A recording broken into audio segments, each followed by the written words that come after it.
Hello and welcome to The Drum. I'm Steve Cannane. Coming up, what next for Qantas after today's disaster results? The government releases the terms of reference for its review into the Manus Island rioting, and some uncomfortable advice to the Prime Minister from his own Audit Commission.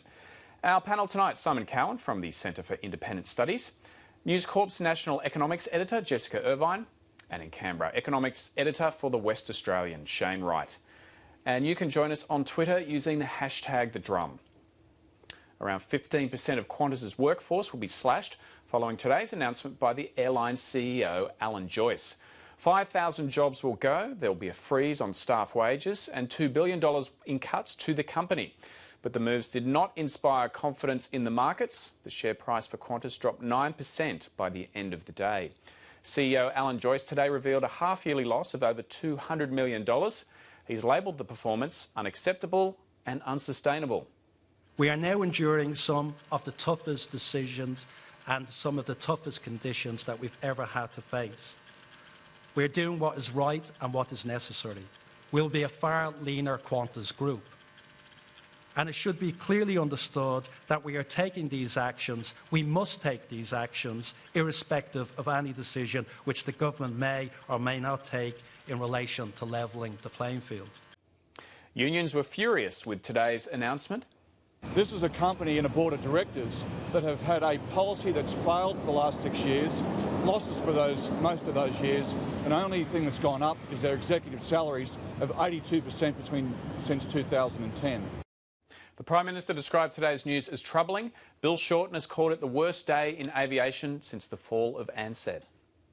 It is a very serious topic, and this is a difficult and anxious day for the workers at Qantas. A very difficult and anxious day for them, and it's a very troubling day for everyone who is following this news. A very sad day for Australia. There are few things more synonymous with calling Australia home than Qantas Airways. This is the worst day for aviation people since the collapse of Ansett. Shane, a shocking result for Qantas today. What's driven its decline?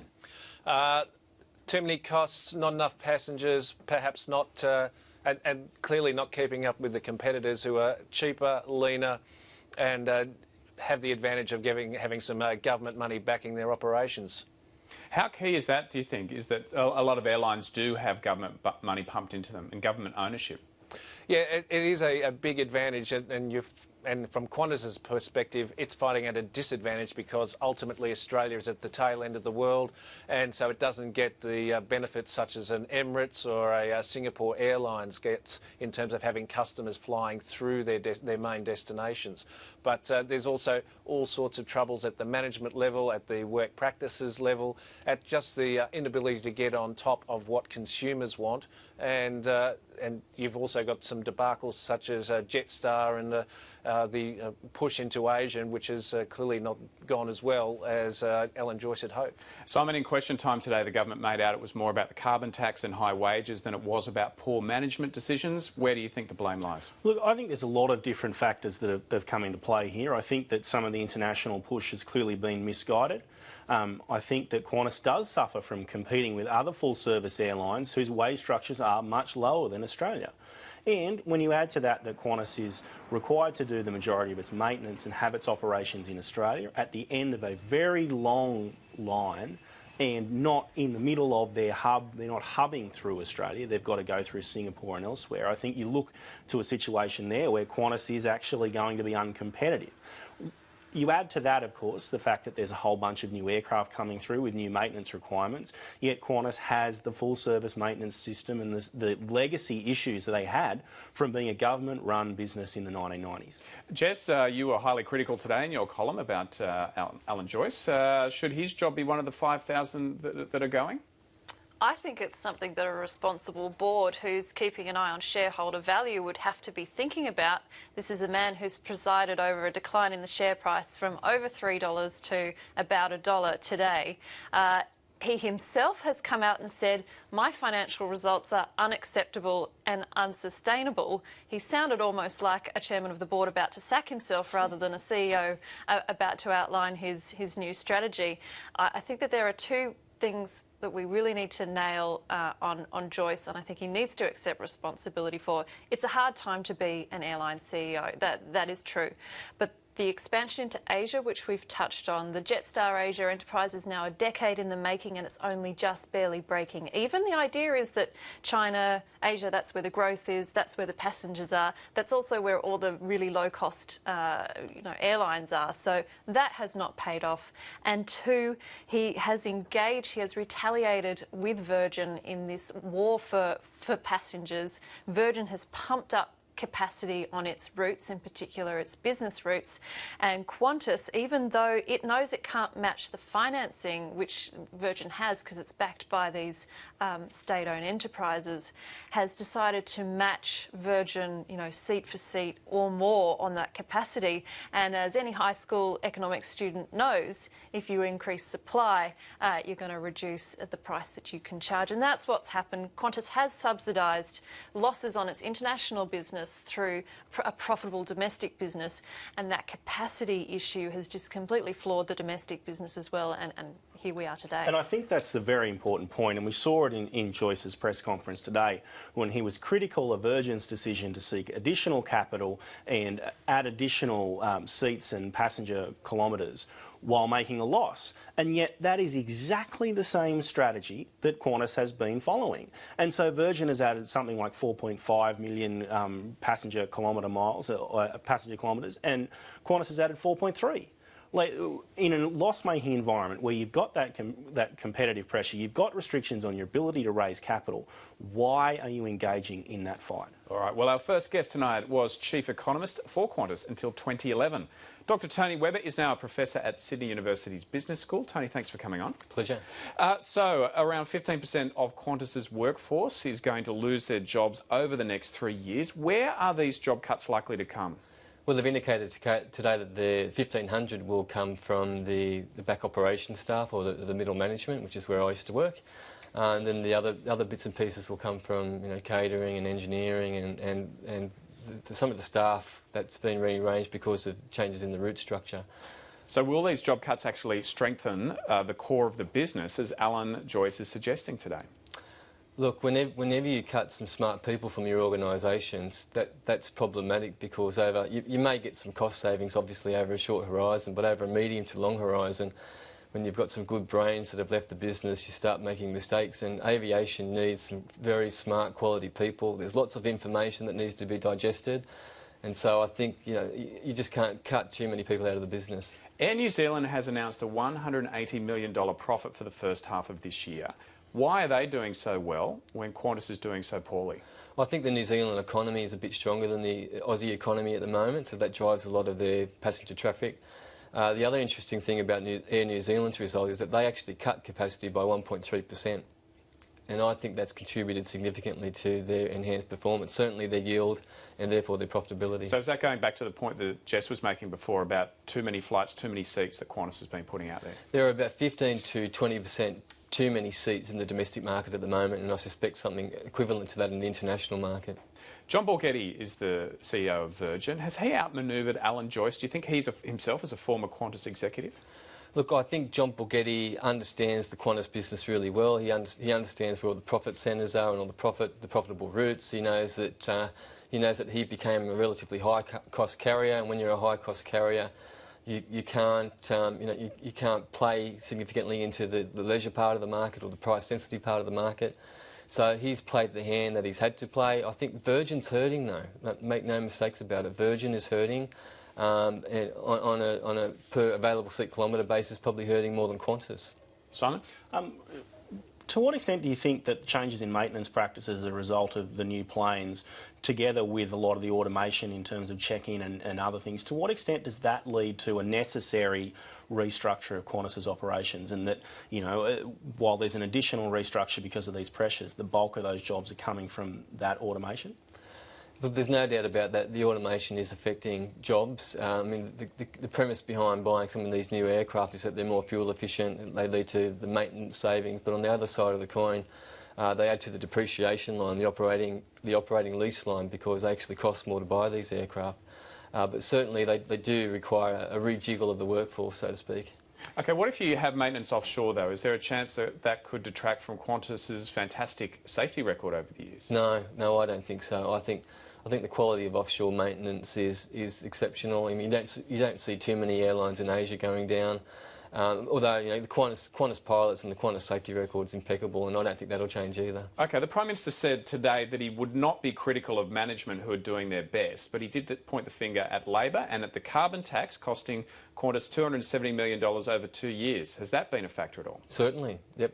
It's not so much the tax itself, it's when the tax was deployed, when the tax was incurred, or the timing of facing the tax. I think that if they faced the tax 4 or 5 years ago when the economy was booming and demand and the revenue environment was really strong, they had the opportunity to afford the tax. But now the tax has been imposed in a situation where there's 15 to 20% excess supply in the market. That's problematic. Yes? The government has come out quite strongly and blamed essentially workers being paid too much at Qantas for the reason that they're uncompetitive.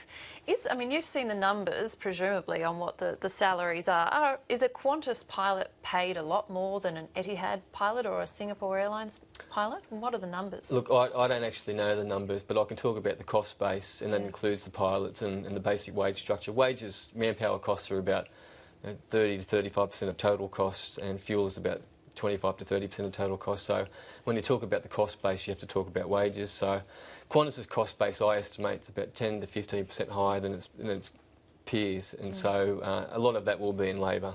Shane, I just wanted to get your view on that, about how the government's going to play this with their ongoing rhetoric about unions. Do you think they're going to use that in the same way they have been with the car industry and also SPC? I think that's part of the element that you saw today when Tony, I won't say yes, Abbott as opposition leader to anything that Labor proposed today was up saying, oh, Labor, you need to come and help us, knowing full well that if Labor rolled over, say, especially in the Sale Act area, that it'll face a huge outpouring of anger from the union base. So he knows that element. But I was interested from Tony's perspective what he thinks about the whole issue of the debt guarantee suggestion that's been put up, and that there clearly is a tension within the government about whether to go down that path or to look at some other way to assist Qantas.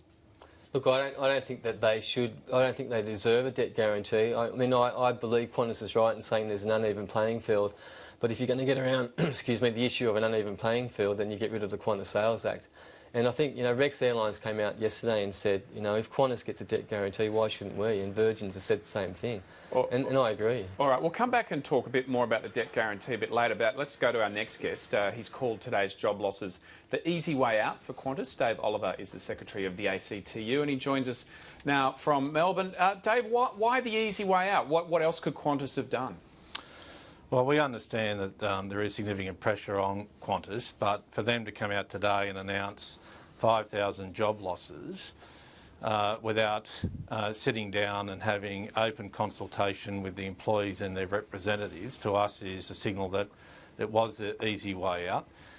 We are meeting with Alan Joyce and his team tomorrow morning, and we want the opportunity to get a commitment from him that he will commit to full and open consultation to provide the information which outlines the business case for sacking 5,000 workers, and also provide the information about where these jobs are going to come from, because they have outlined in some areas, which in our calculation is about 2,800 jobs. They're still unknown about where's the other 2,200 jobs. It's unknown when these job losses are going to be enacted. Essentially what they've done today is they've told their entire workforce, you can come to work every day, but 5,000 of you may no longer have a job, and it'll happen over the next 3 years. And I can tell you, and I've spoken to a number of workers today, and they're fearful of their jobs. Morale is down, and that is not good for the workers, and it's certainly not good for the airline overall. OK, so why are you meeting with them tomorrow? Why weren't you meeting earlier? Why were you not brought into the equation? Why weren't the unions brought into discussions here? Oh, well, we had meetings with Alan Joyce and his team at the end of last year, and at that meeting we did ask that they commit to providing us all the relevant information and see what steps can be done to mitigate the job losses. And the CEO advised us that he has obligations to inform the stock exchange first, and then he can talk to us. Well, he's fulfilled that obligation, so we're more than happy now to sit down tomorrow to go through all the information and see if there can be steps put in place to save jobs. We're not going to blindly accept that the number 5,000 is the one that we're going to arrive at. Unions have sat down with companies before to look at all avenues for cost savings, to look at the whole operation top to bottom.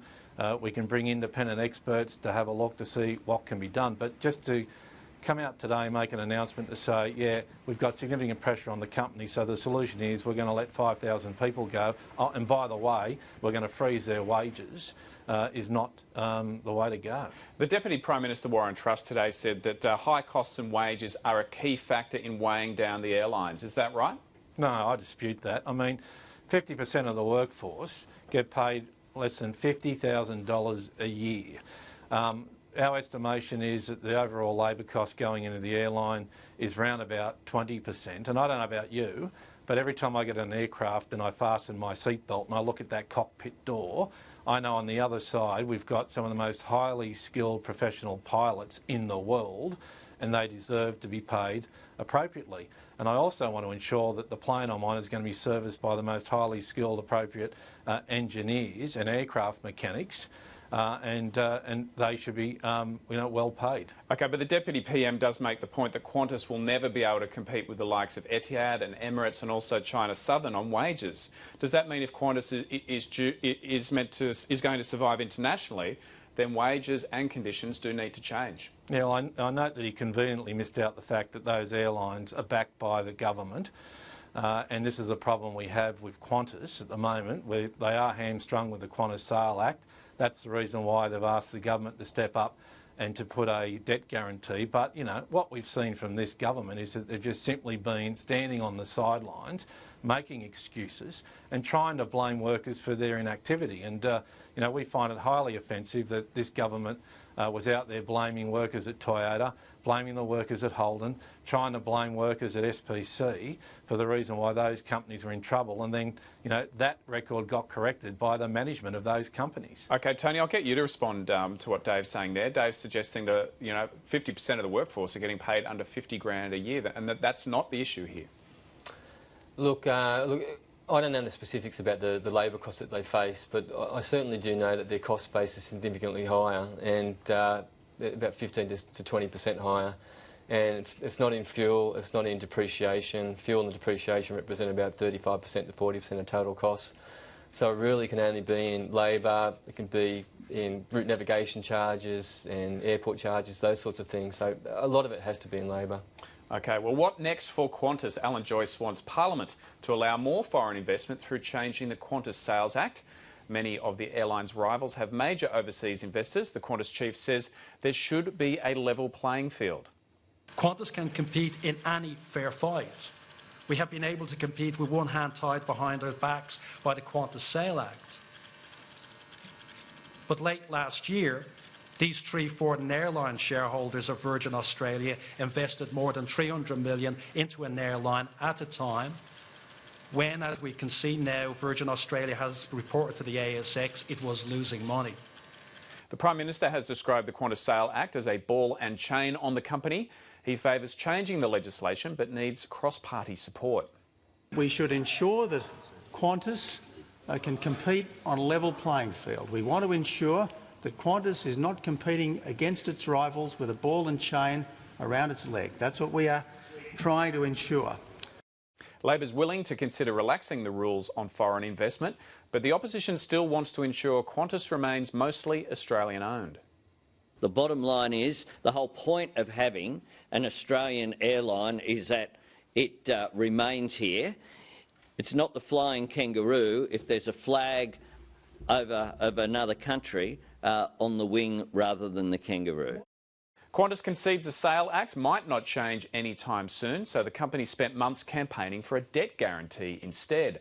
Labor wants the coalition to act immediately. The government fears it could set a dangerous precedent.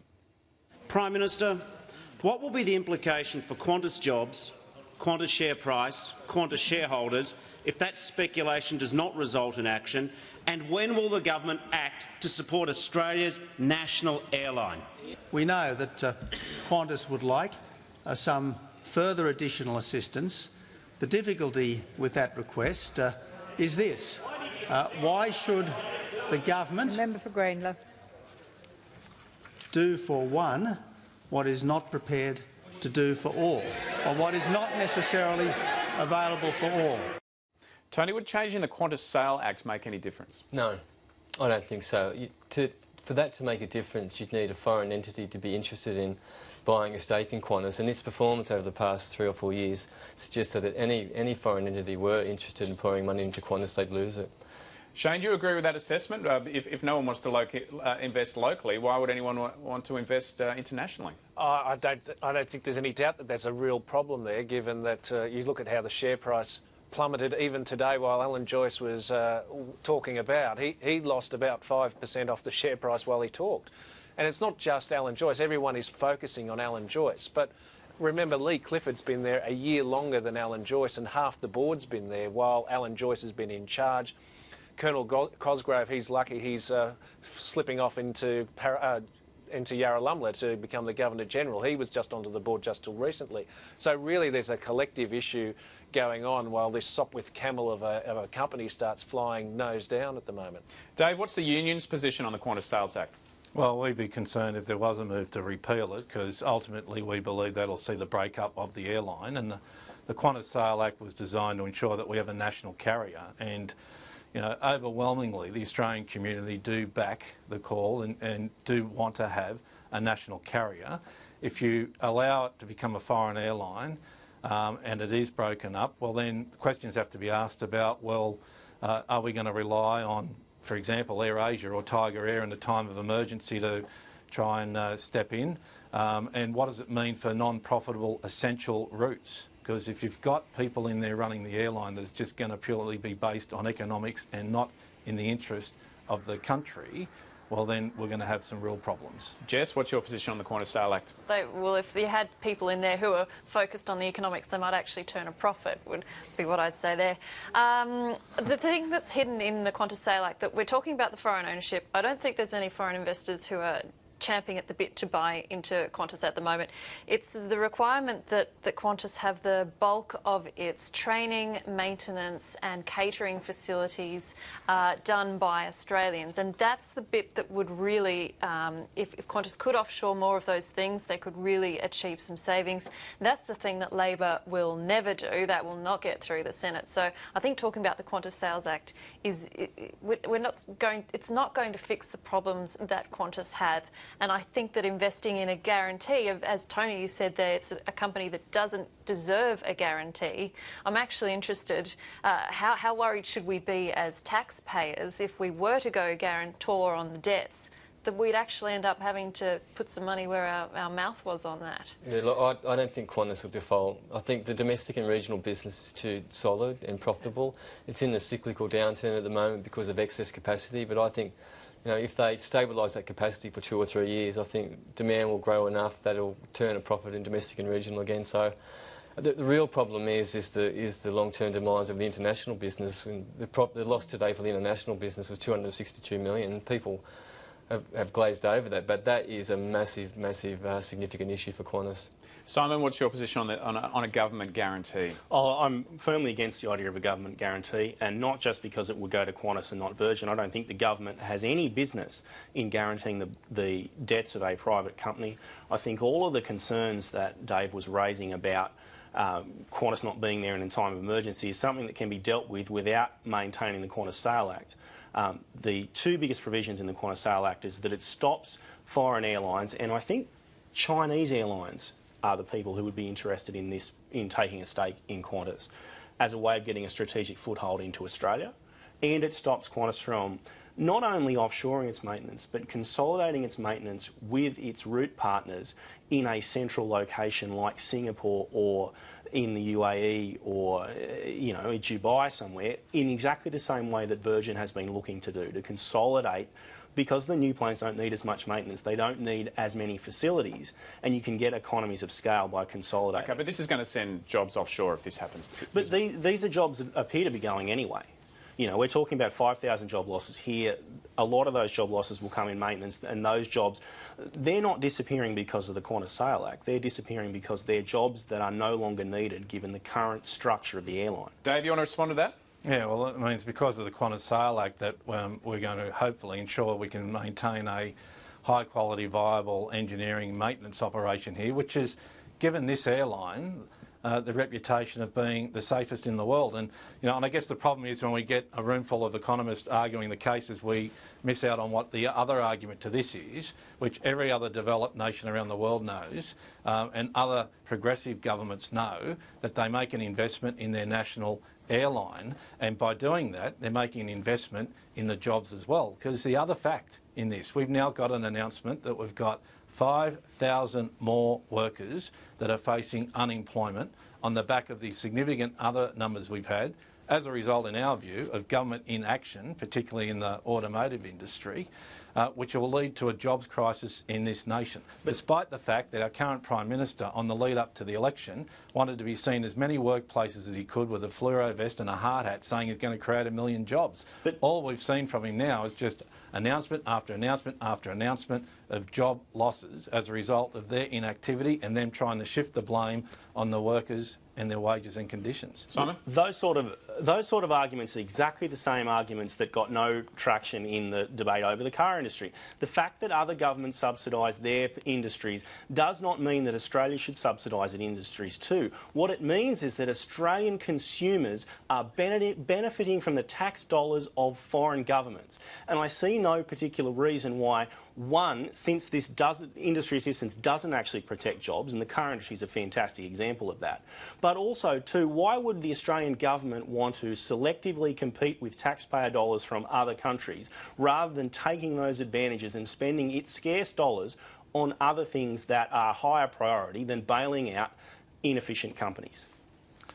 Well, we're not talking about bailing out inefficient companies. We're talking about that's exactly what we're talking about, because that's what Qantas is. Every developed nation around the world knows that there's a significant return on investment. And, you know, quite frankly, people want to use the term you're bailing out or propping up companies, when we know in the automotive industry, you know, for every $1 that was put in, there was a significant return, a double-digit return on that investment. That's what it's about but those figures were highly flawed for a start. And secondly, obviously, if the government could invest $1 into the automotive industry and get $20 in returns, then they would have been throwing every cent they had at that industry. If those figures were right, that's what they would have done. Why would anyone turn down a 20,000% return?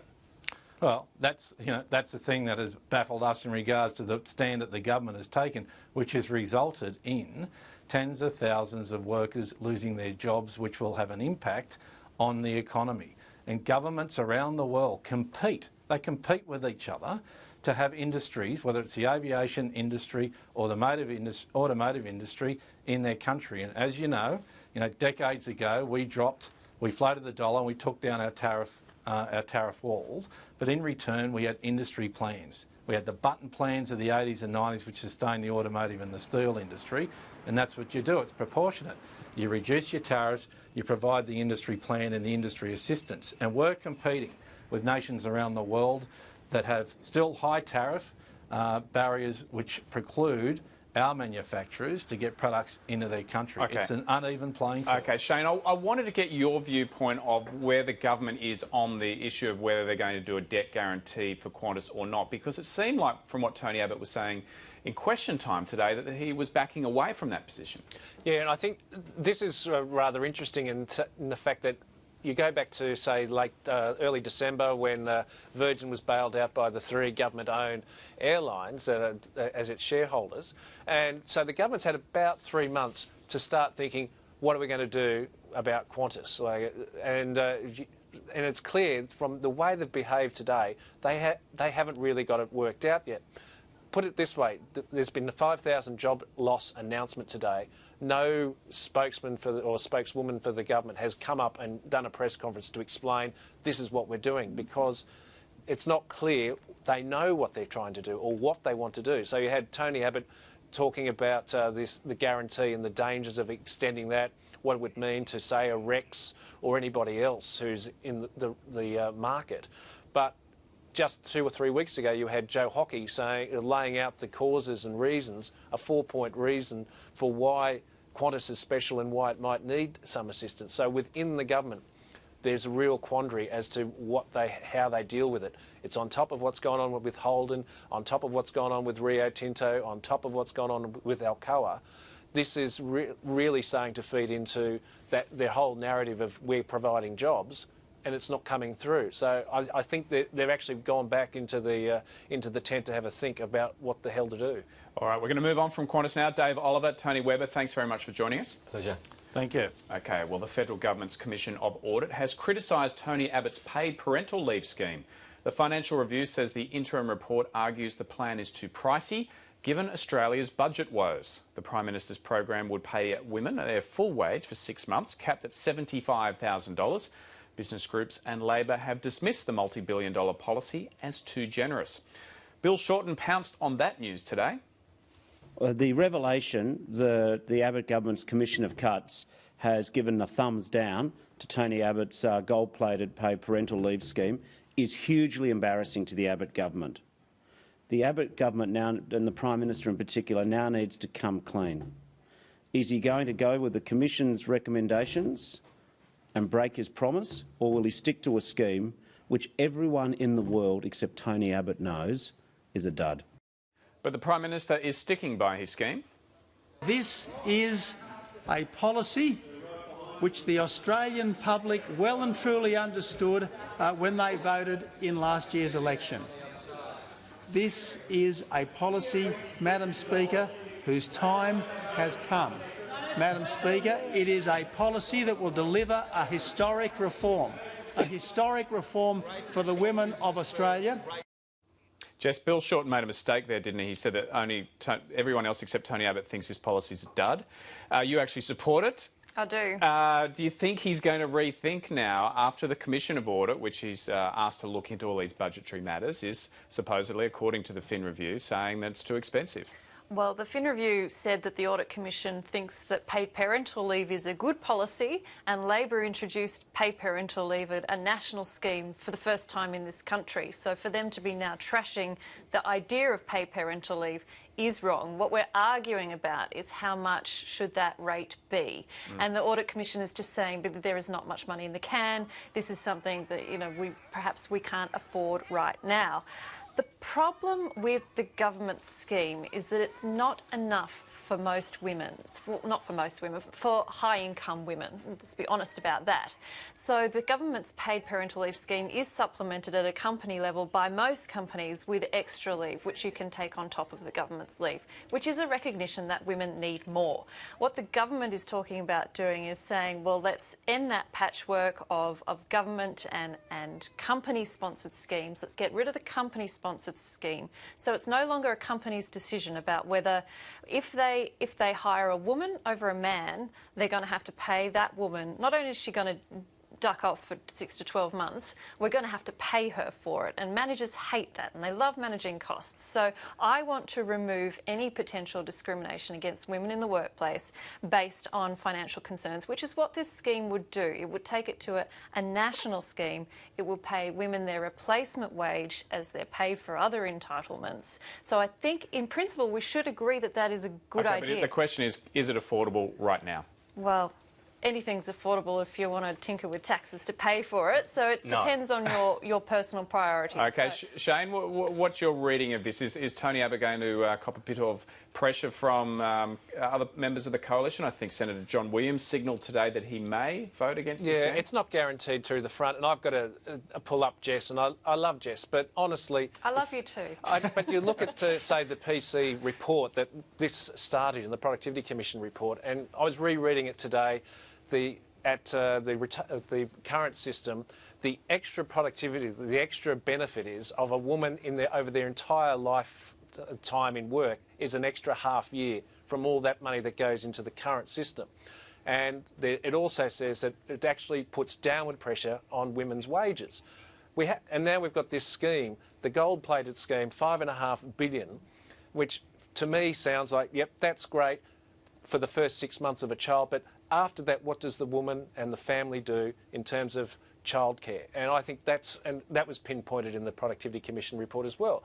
Childcare is where this is such a huge issue of trying to find a place for the young Johnny or Jenny to get a job, to go back and be looked after while mum goes back to work. That whole issue still hasn't been dealt with in this huge scheme that you're still thinking it may not yet get through the Senate. Put it this way, Clive Palmer, his paid parental leave policy is not as generous as Tony Abbott's, and so that's something to start you thinking. Simon? Yeah, look, there's two big problems here. The first is that we can't afford a $5.5 billion scheme. We already give an enormous amount of money to family payments, a lot of which is taken up in middle-class welfare by families who are on more than the median income. And so giving even more money to people who are on even higher income seems like a poor priority in a time when we really should be focusing on ensuring that the people at the bottom have the services they need. And the second point is exactly the one that was just raised there. The biggest issue that the tension in female workforce participation after children is not the 6 months that you would take off for maternity leave. It's what happens for the next 16 years in terms of childcare and the flexibility in workplace practices that allow women to go into the workforce. Currently, our childcare system is a mess of contracting and contrasting means testing and priorities, and it's seen a massive rise in costs. We need to address the issues in childcare. Putting $5.5 billion into paid parental leave won't solve that problem. Quick response, Jess. Childcare, better investment? Yeah, you could... definitely more money for childcare, and the OECD released a report recently saying if you spent money on childcare, you get more money back because women are our most underutilised asset, and if they participated more, you would more than raise the money that you spent on childcare. That's true. You can like paid parental leave and childcare. The productivity, the argument that you increase participation and productivity through a paid parental scheme, I admit that those benefits are small because a really good way to make a woman return to work is to deny her of her income for 6 months, and so she's forced to go back. But I sort of come at it in terms of an entitlement, and I know we're against entitlement, but I think it's really unfair. The age of entitlement's over, Jess. I think it's really unfair that women have to take 6 months off and not get paid for it. OK, the Qantas announcement wasn't the only bad economic news today. The ABS capital expenditure figures were worse than forecasted is expected. Company spending for the final quarter of last year fell by 5.2%.